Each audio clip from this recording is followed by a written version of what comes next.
What up, y'all? It's your boy PoopDeckSeamen. Gonna be coming at you with a deck profile. I also want to take this time to thank y'all for 700 subscribers, but I'm gonna start anyways. So I play 3 Shadow Mist. It's pretty good. It gets you your one hero, your one other hero, which is Bubble Man, and your mass change. So he's pretty good. Then I play 3 Bubble Man because you need him for rank 4s, and he's just a pretty good card overall, especially like with a deck like this where you're not always gonna have a lot of cards in your hand and you just wanna, like, I resolve his draw 2 effect quite a bit. You just gotta know how to like do stuff. Like if you have like a Maxi in your hand, you can just activate Maxi, activate Bubble Man. Like, it's pretty cool stuff. And then we got 2 Summoner Monk. Play a lot of spells in this deck, and it special summon Shadow Mist, so he's pretty good. You can also get other stuff like Goblinberg, or this is the other level 4 I play, Tin Goldfish. You can get him too. Usually don't go for it, but sometimes you don't have any targets left, but you can still get stuff. Then I play 2 Tin Goldfish. I have a ratio like this, 2 tin and then 1 goblin, and I do that because Rhoda's at 1, otherwise I'd be playing 3 goblin. If we had Stratos, I'd probably be playing Tin Goldfish because Stratos misses timing with Goblinberg, but the Tin Goldfish is very good with instant fusion and Bubble Man, and also whereas Goblinberg has to go into defense after you summon something, this stays in attack. That could be good or bad, but 800 damage is pretty alright. An extra 800. And then on for the spells, we have 3 Emergency Call. I actually did not like this card before, but after they put Roto to 1, you basically have to play it to keep any sort of consistency. It's so sometimes you get like stuff like this where you have like nothing on the field, and then you top deck an E-Call, and then you can like search Bubble Man, and then you can like special bubble draw 2. It's pretty nice. It's stuff like that that makes Bubble Man really, really nice. Then obviously you gotta play 3 Mass Change. It's like the best card in the deck. Brings out Dark Law, he's just a beast. You got 3 A Hero Lives, because first turn Dark Law is pretty important. You play like 9 things to get missed out on the first turn, so hopefully you do get them. And the games you usually don't make Dark Law turn 1, you probably lose unless you have like a really nice set of back row and stuff. Then we play 3 Instant Fusion. Norden is really nice in this deck. Lets you go into rank 4s, lets you bring back Shadow Mist, and then you can get his Sent to Grave effect. It's really nice. Then we have 2 Twin Twisters. This deck can definitely afford 3 in the main deck because of so this could be your hand. You could have like Twin Twister and then like a Shadow Mist, and if you activate Twin Twister, you discard the Shadow Mist, pop 2 back row, and then you get the search off of Mist. Or you could discard like a monster to make your instant fusion live for Norden. But I only play 2 because I play Mystical Space Typhoon. And then for the one-offs, we got Raigeki. So Raigeki Dark Law is broken. Reinforcements of the Army, because this is like the best search card. Play 1 Mass Charge. This is probably the only thing I would change as of right now. It's good when you can resolve it, but sometimes it's just a dead card. And during those times, you could probably just dump it for Summoner Monk. And then I'm just gonna move it over there. So then we play 3 Call of the Haunted. A lot of people don't play this. They definitely should play it because you get back your Shadow Mist, you get back your Nordens. It's very nice. You get back Monk too. They like kill it for some reason. You don't have anything. Monk is nice to get as well. 2 Mirror Force. I actually played this a couple formats ago with Shaddolls, and I mean not in Shaddolls but against Shaddolls. I went Elemental Heroes. This is pretty good because a lot of people don't expect Mirror Force. They don't play around it anymore, and if you have Dark Lao, it just banishes all face-up monsters. It's really nice. Yeah, and it's also very good against Cosmo. If you have Dark Lao, like they just think, oh yeah, attack, and then nope. So then the one-ups you got, I have a lot of one-up traps. Solemn Warning, Vanity's Emptiness, Bottomless, Time Space, Trap Tricks, Trap Hole Nightmare, and Void Trap Hole. All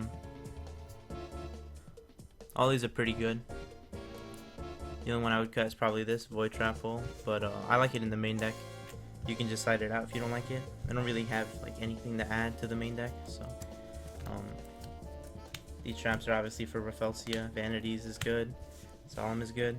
I don't like Strike in this deck because you play a Hero Lives, you play Warning, you're already at what, 2000, so yeah, it's not for this deck. So for the extra deck, we play 2 Dark Laws. You gotta get these Ultimate Dark Law, or this one Ultimate Dark Law is looking like a snack. Like, look at this guy. Ooh, kill him. But this one's a super. I was looking for another ultimate, but I couldn't find it. He just like makes this deck relevant. The Macro Cosmos on your opponent is just really good, and like he also banishes when they add a card, which is good. 1 Acid. Acid's also really good. Blows up all their back row. One thing I should note is that if you're trying to like pop your opponent's scales and you want them to, so here's an example. Like, let's say they play Scout and then they pay 100, and then you're like, oh, okay, chain, mass change, summon Acid. They actually get their search because the chain link would resolve mass change, then Scout gets the search, and then in a separate chain, Acid effect resolves and it pops all their shit. So you should activate mass change as soon as they like. If they have to pay for a cost, then you just activate Acid because this effect will not resolve until it's in a separate chain. So you gotta be careful of that. 1 Anki. He's pretty good. Searches anything Dark Law can't get over, Anki usually can, unless you like playing Cosmos. And then afterwards, after you kill their thing, you can just go into Dark Law, so it's really nice. And then we play 2 Nordens, because Norden is just super good. He like makes all your plays. That he's a good top deck. Instant Fusion's a good top deck.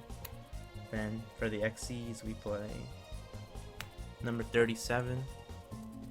If you guys aren't playing this in your hero deck, you definitely should check him out. He's 2 2 level 4 water monsters. So this is why I play Tin Goldfish. So you have the 3 Bubble Man, you have the 2 Tin Goldfish, and then you got Norden. This is like, you can always make this. Like, if you have Instant Fusion, this guy is always coming out, and he really helps your Cosmo matchup because you just decrease everything without targeting, and then you can just run over all their ships. And if you got Dark Lao, it banishes them. You don't gotta worry about it unless they have Cosmo Town, but he just helps you out a lot. And also if you summon 37, and then a lot of people don't know about this card, like at locals they just strike this. So they strike your 37, and then you get its effect to special summon like a Shadow Mist, so it's really nice. Then we play Abyss Dweller. Again, you play a lot of water monsters, so he will get the attack increase. And he's just good against BA, he's good against Cosmo, he's good against a lot of decks. Play 1 Diamond Dyer. This was, what was this? Oh yeah, this was a Crab King, whatever his name is, Turtle Crab King, something like that. Then I made it a Cowboy. Now it's a Direwolf. This is like the one slot that I could change to be whatever. Right now it's Direwolf because so like let's say they have anti-spell fragrance up, So you, I don't know, you like go instant fusion, Diamond Dire, pop into anti-spell, and you play hero lives because there's nothing on the field. So Diamond Dire is pretty cool for that. We play a Dark Rebellion Xyz Dragon. This really helped against Cleaforts back in the day, but it's still a good card. If you can like let's say they have Majesty's Fiend out, you can still use Bubble Man summoning condition if you have no cards in hand to get it out. You can go for a Rebellion and he's just enough to run over Majesty's Fiend, 2400, 2500, so it's pretty good. I also like him. What else do I like him? He's just good to make if you don't have, like, if you're running out of resources, he's a nice card. One cast for obvious reasons, he's just a good card.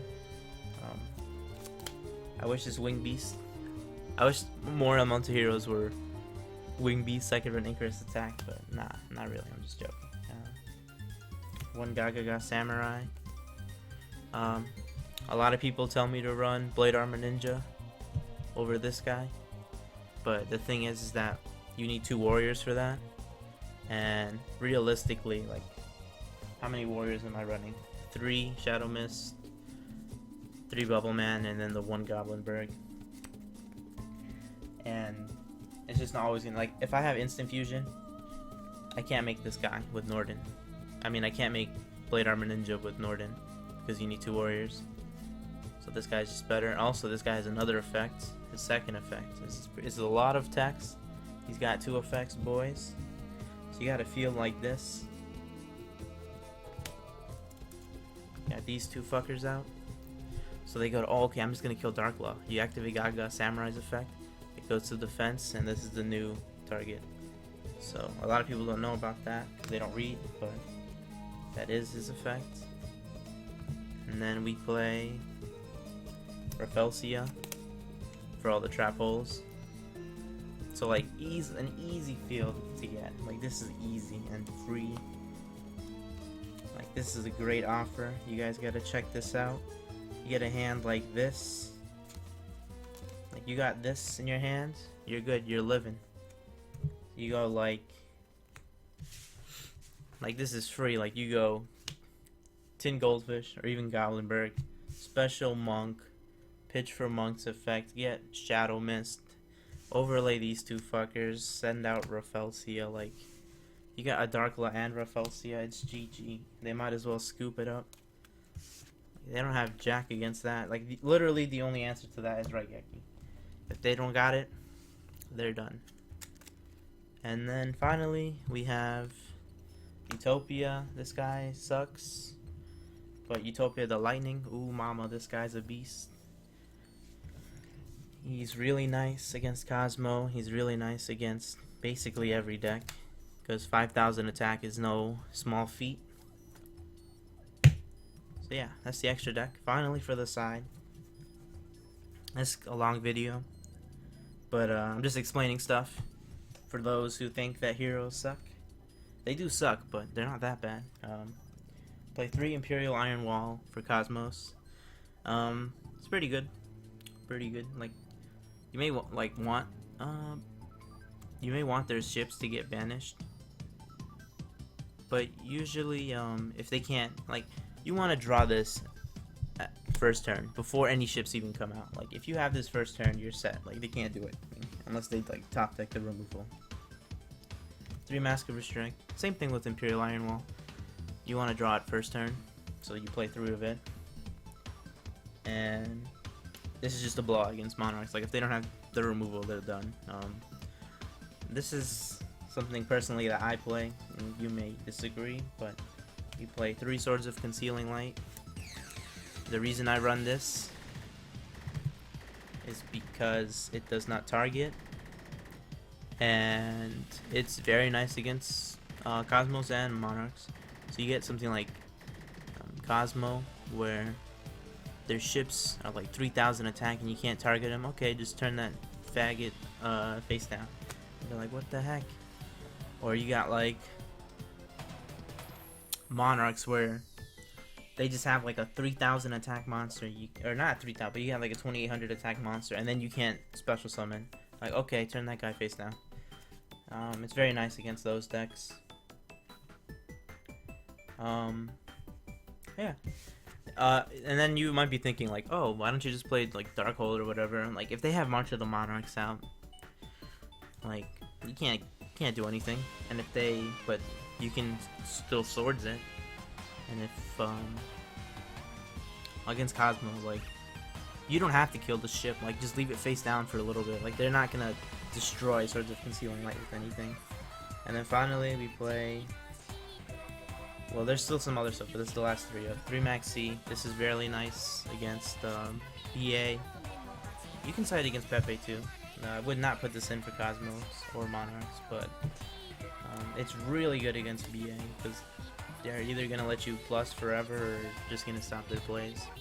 And you do not want them to continue their plays, so you definitely want to go, because if they summon Beatrice, and they should know when to Farfa, but if they Farfa the right thing, you're just basically done. So you really do not want to see Beatrice. And then we play 2 Grand Horn of Heaven. This card is, a lot of people say this card is bad.